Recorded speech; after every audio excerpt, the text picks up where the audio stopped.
Breaking.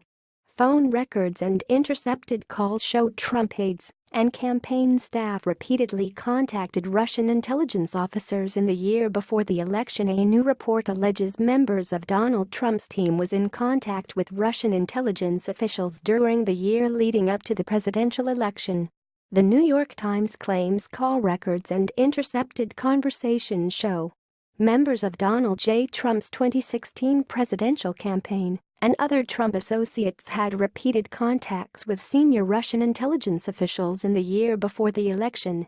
The Times said its allegations are based off interviews it has carried out with 4 current and former American officials.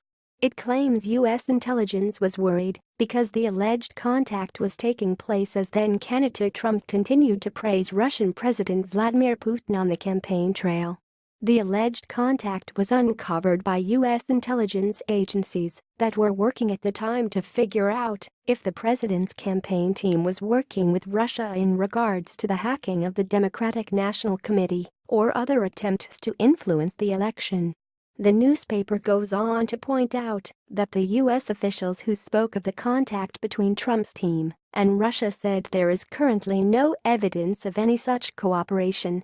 CNN reports senior U.S. intelligence officers said President Barack Obama and then President-elect Trump were both briefed on details of the extensive communications between suspected Russian operatives and people associated with the Trump campaign and the Trump businesses. Officials who spoke to the newspaper on the condition of anonymity due to the fact the investigation is ongoing said Trump's former campaign chairman Paul Manafort was one of the people who was in contact with Russian intelligence. However, Manafort, who worked as a political consultant in Russia and the Ukraine in the past, denied the allegation put to his by the Times. "This is absurd. I have no idea what this is referring to. I have never knowingly spoken to Russian intelligence officers, and I have never been involved with anything to do with the Russian government or the Putin administration or any other issues under investigation today," he said. Manafort then added, "It's not like these people wear badges that say, 'I'm a Russian intelligence officer.'" The officials spoken to by the Times refused to name the other people who they say were in contact with Russian intelligence.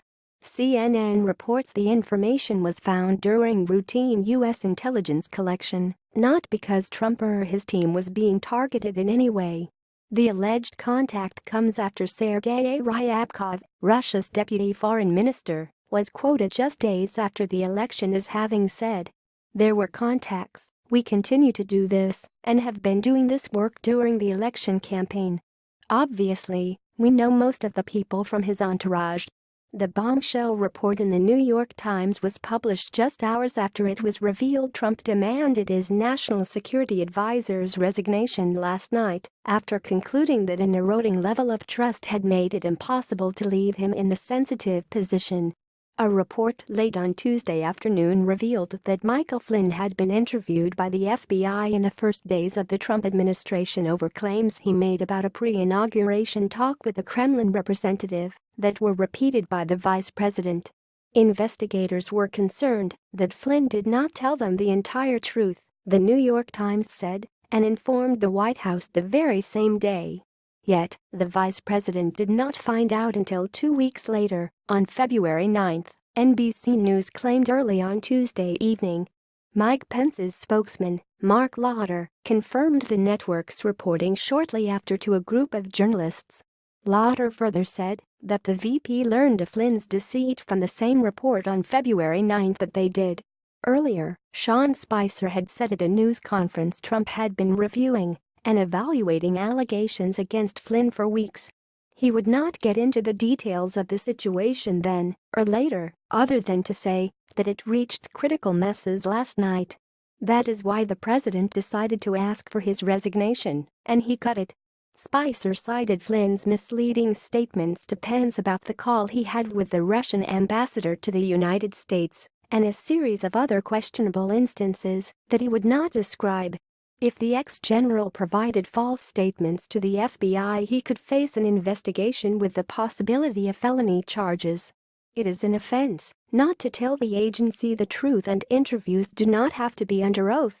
The FBI has previously looked into ties between Russia and Manafort, businessman Carter Page, and Republican operative Roger Stone, in addition to Flynn.